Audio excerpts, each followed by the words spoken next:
and then we're going to talk about that registrar in difficulty.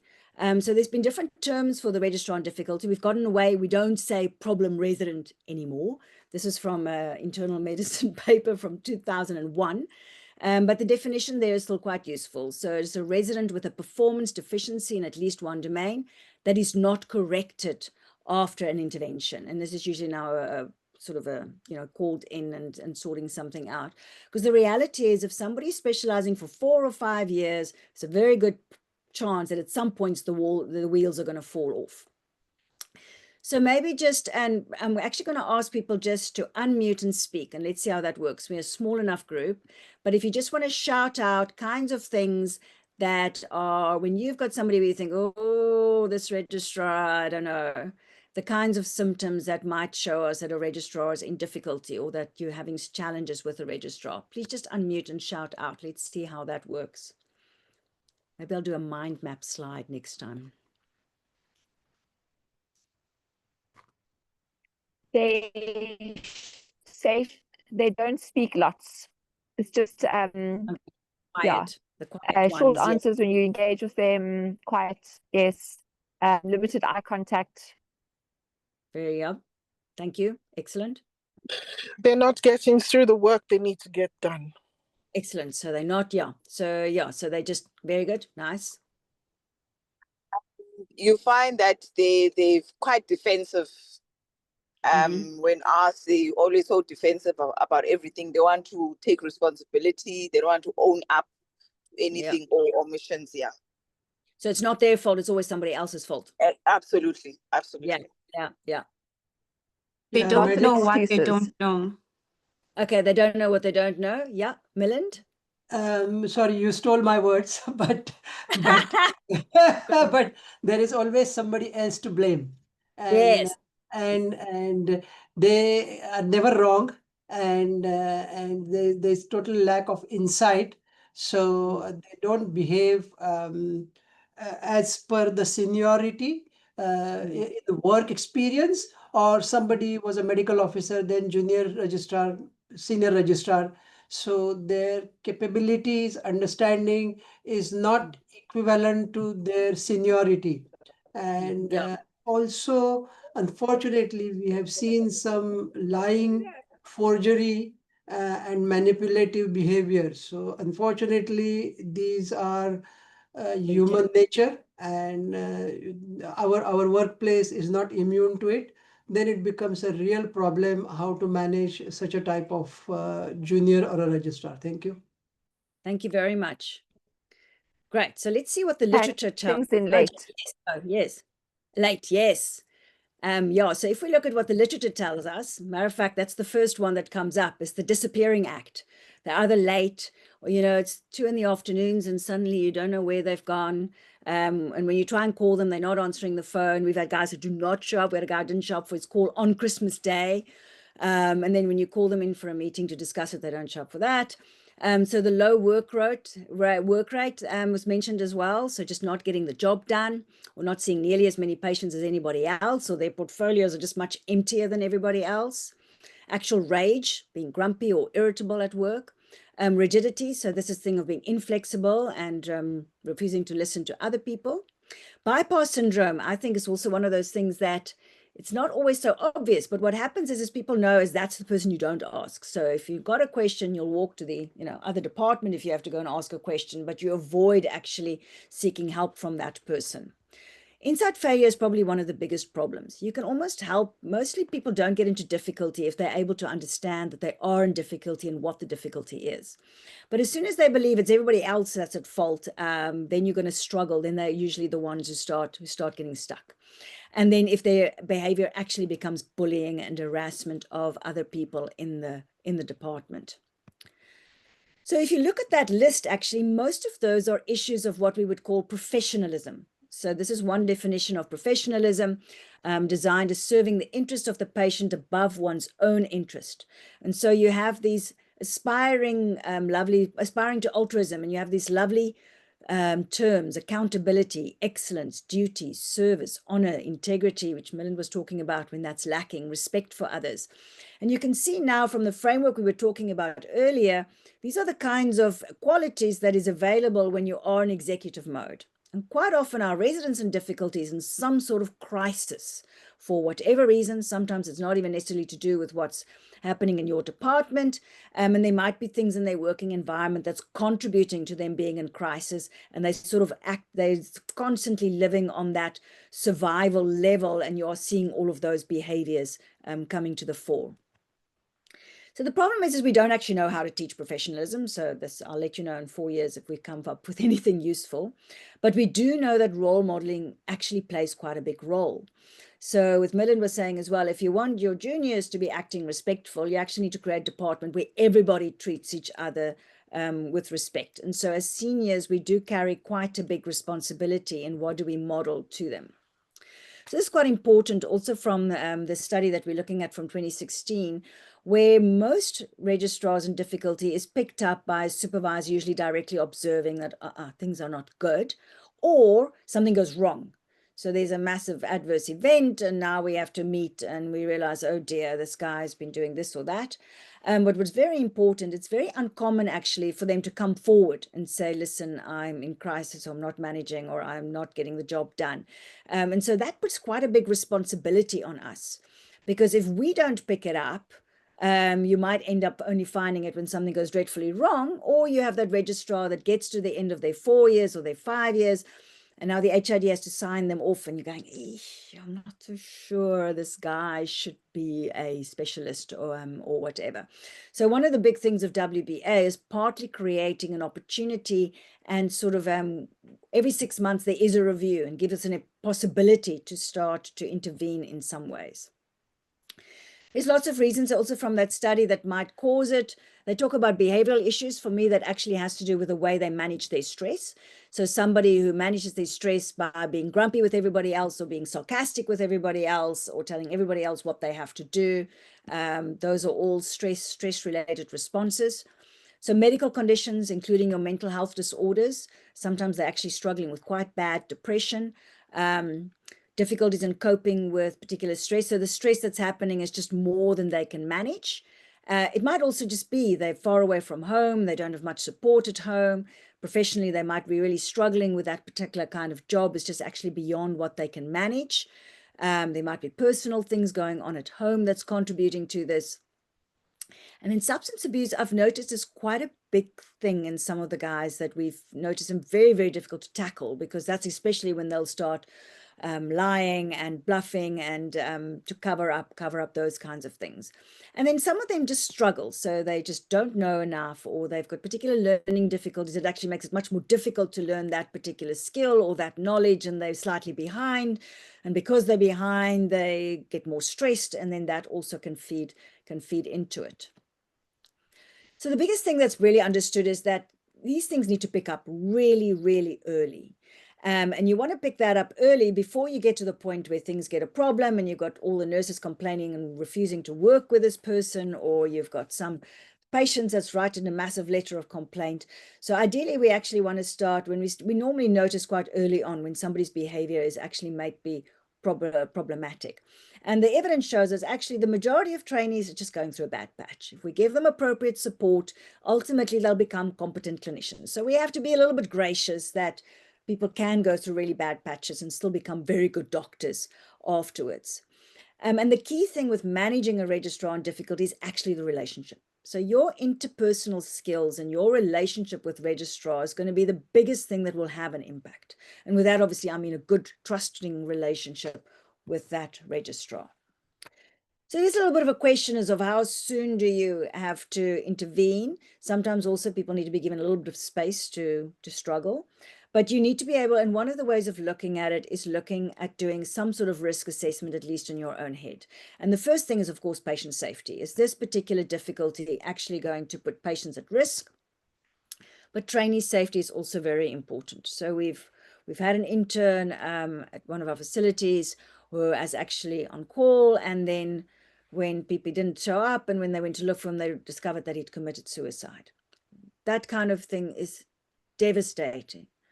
for us also as a medical community, in terms of somehow all of that was not seen, and there was not a safety net for that particular trainee. So sometimes we want to respect the privacy of the trainee, but we also need to consider maybe that trainee is in real crisis and actually somebody needs to step in. When it gets things like actual misconduct, so as Prof. Titnes was mentioning, now you've got somebody who's actually, there's integrity issues, they're lying, they're covering up stuff. Some of it can be criminal, or there might be serious disciplinary offenses, but certainly for misconduct issues, you want to make sure that you also follow your proper processes. So your hospital will have all its steps that has to be followed. And so it's not to try and necessarily not remediation might not always be, in those kinds of cases, remediation might have to be part of that particular intervention from that disciplinary process. But a lot of our registrars are not in this third category, and simply in that early category of risks to possibly to patient or to themselves. So one of the things that's helpful to do when you've got a trainee in difficulty, and it's helpful to discuss with college, is to be able to understand what the core challenge is, because you're going to manage those differently. And sometimes it might be a combination, but sometimes it's a motivation issue. So this is somebody who's just too overwhelmed, too stressed, too burnt out. There might be medical stuff playing in, but at the moment they don't actually care enough, if one can put that word, to be able to engage with what's happening at work. So they are overwhelmed, and there's a variety of things that might contribute it. Or it might be just an ability issue. So they're really struggling with clinical skills, or actually they just really struggle with communication. So they just have a habit of how they talk to people. It's a particular skill that they just don't have that is causing that particular problems, or there are particular big gaps in their clinical skills. And of course, these two will feed into each other as well. So sometimes it's a bit of a hot spot. But you manage them quite differently. So if it's a motivation issue, we need to start understanding what the factors are that is affecting this registrar of not being able to engage with work. And so we might have to look at what work environment issues we need to look at, and we need to make sure that they have proper support if there's mental or health or personal issues. Major challenge we have here is the registrar who needs time. So sometimes you might have a registrar where you go, well, actually, this person shouldn't be doing calls for the next 6 months, or actually they need to take a proper 2 or 3 months out to get their head straight. Maybe for substance abuse, they actually need to be admitted somewhere and be detoxed and figure out their stuff. And it's a very big challenge that we have this time restriction around our current trainings due to the DOH contracts. So we spoke about that last time in WBA as well. So what do you do with a registrar who has lost a lot of time because they've had to sort some stuff out, and then they're not ready by the time their contract's finished? I don't have an answer for this. This is one of the things we need to look at. But with ability issues, if it's a skill issue, then actually using your WBAs and your feedback, good effective feedback, can be a key tool to actually just improve ability. And then you need to make opportunities to actually those particular areas they're struggling with, have regular WBAs and be able to give them feedback and action plans on how we're going to manage those particular skill issues that they might have. So I've got one little tool or skill set that I quickly want to show you guys if when you have to have that difficult meeting. So maybe you've decided, oh dear, this registrar now has been repeatedly late, for example, or this registrar has just failed their exams at the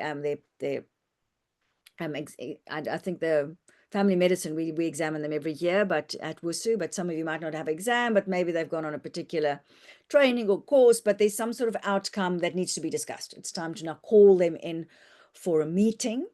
And this is something called the R2C2 model. It's called the 4-stage facilitated feedback model. And it's particularly when it's like breaking bad news to students or registrars. It's usually also used if somebody, for example, has failed an exam and you have to sit down and review what has happened. So at the WITS training, actually, when we were discussing this, we did talk about the difficulty of how do we create safe spaces. So the first part, the first R, so it's R2C2, it's an acronym. And the first part is about relationship building and creating a safe scene.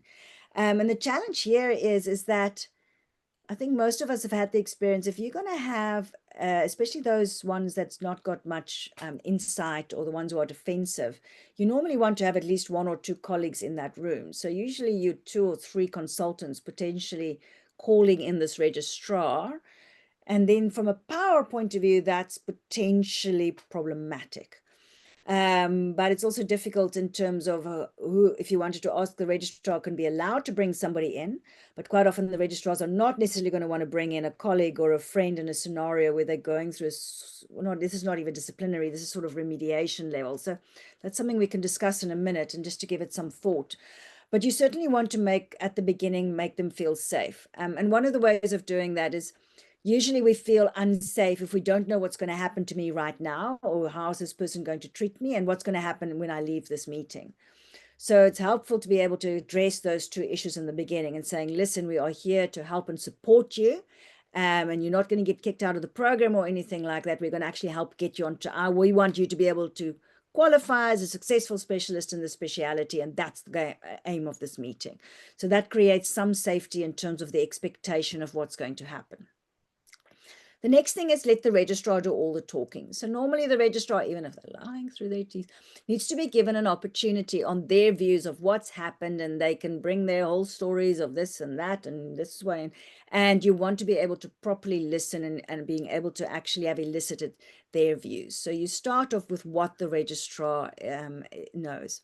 This is also very helpful to be able to understand the level of insight the registrar has, and their ability to reflect on what's happening. So those are 2 key skills that you want to be able to assess on how much does this registrar understand. And sometimes they know what's wrong and what's happened, and things have just gotten beyond them. And that's also useful to know in comparison with the registrar's got no insight whatsoever. Then you have to sit and start talking about the content of the issue you want to talk about. And we're going to look at some ways of how we're going to phrase that in a minute. But you want to look at, well, what's behind this? Remember, we talked about that motivation and ability. And you want to focus on, what are we actually observing in the workplace? What's the consequences of those particular behaviors? So we want to stay away from judgment completely and really analyze and describe exactly what's happening. And then we want to look, the second C stands for coaching. We want to be able to actually create action plans of how we're going to get them to where they need to be. So we have a good explanation of, this is what we're seeing at the moment, and this is how it's affecting my department, and these are the kinds of things that's going to need to happen to be able to get you where we need to be. And some of it might be quite a short, intermediate, quick thing that needs to happen, and some of it might be quite an extensive plan on how we're going to get people back to scratch. And of course, this is not the kind of thing that's a one-off meeting that solves everything, but it's a structure. And every time you meet with a registrar, to use this as a way to speak particularly about poor performance. Might be nice here. I've got a last few slides. We're almost there. That's just going to teach you a nice funky top communication skill. But it'll be nice to have any comments here in terms of the registrar in difficulty, and any thoughts on that.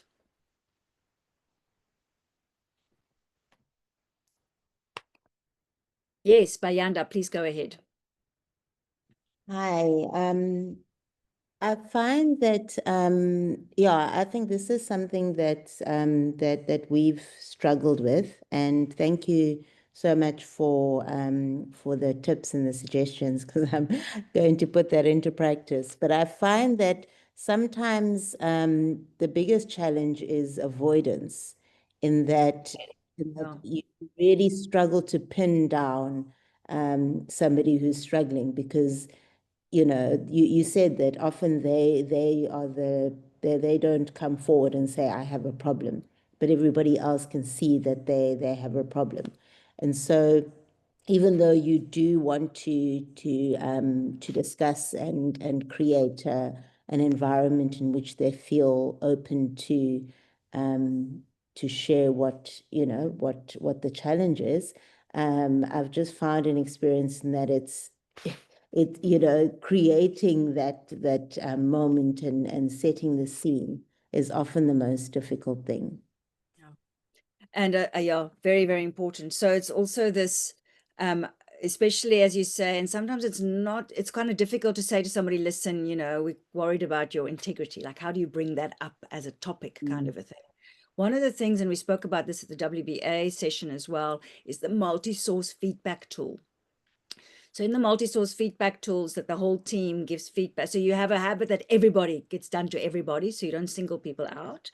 But everybody gets, including yourselves, gets feedback on these particular qualities, all anonymous from a wide range of people.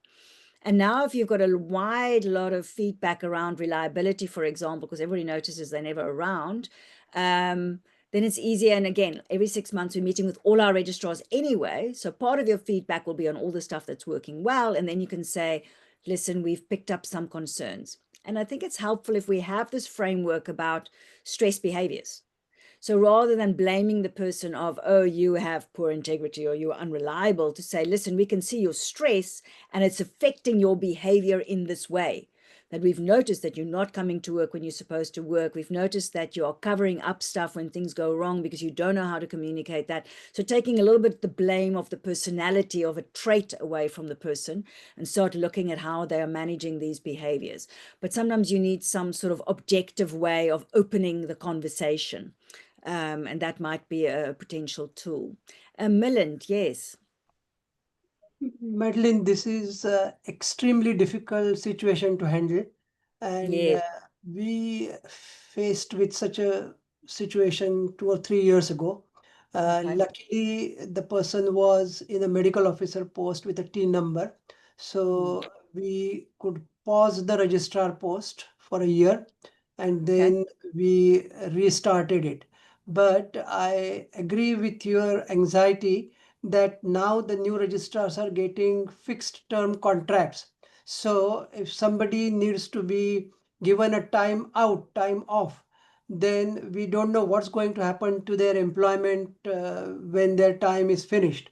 So that needs to be actually factored in. And at our College of Pediatric Surgeon level, quite often we have had this discussion, should we not be doing some psychometric analysis of candidates we are accepting as registrars? Are they capable, competent enough to handle the stress of that particular specialty? Because pediatric surgery is not easy, it's stressful. Because throughout the country, we have had luckily few candidates, not a lot of them, who really struggled. And ideally, they should not have been admitted into that registrar training program. So any thoughts on that, Madeline? Thank you. Yeah, so very, very, very, very relevant. There was a whole article recently around this trait thing of very ethically, huge ethical issues around using psychometric tests or personality tests or trait tests. The challenge with pre-deciding before somebody comes into a training is that simply we don't have very good psychometric, the things that most of the tests we have, validity and reliability, is really problematic in the world of social sciences at the best of times. And it's partly because of this thing that a lot of our things are influenced by stuff like stress. So the big personality, the big five, huge problematic model, they've got something called narcissism as one of the 5 personality traits, not been validated, for example, in cross-culturally. But of course, when people are very stressed, we're all narcissistic. So there's a challenge when you are looking at people. Some people might be more vulnerable, might be at different stages of their lives. And so now on your entrance criteria, how can we reliably say we're not going to turn them into a great pediatric surgeon?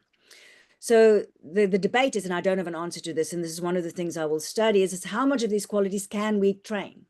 So if you have somebody who's not very resilient when they come into a program, and you've got somebody who's got some of these things they need to figure out, can we, by helping them, train them in these survival, emotional regulation techniques, can we actually help them gain these skills? So that's the one question. I don't have an answer for that. The ethical thing at the moment, which is more appropriate, is obviously using your usual metrics to get somebody into a course. I mean, people are already doctors and have done a certain amount of years, so you do have some track record of capability. but that you very soon make decisions if they are not ready for that decision. So the clinical competency committees that we'll talk about in session 4 means that if you've actually identified a registrar that's not going to actually eventually qualify, you need to be able to see very strong signs of that difficulty within the first year, brought in your remediation, and have noticed that it haven't got an impact. And that's a bit more fair to the candidate, that we at least have given them interventions, we've made plans, and now we've shown them in that they're actually not going to manage. And then I know we would like to get full throughput, but I think that might be more appropriate than trying to find a way to screen people at the start, which might exclude the wrong people. So again, we are very much at the phase where a lot of this needs a lot of extra research. Thank you. Great discussion. Great. We're going to finish up with our last few slides where I want to teach you one technique. So it's called appreciative inquiry. Our DCSTs will know this. I think it's in your textbooks. And there are many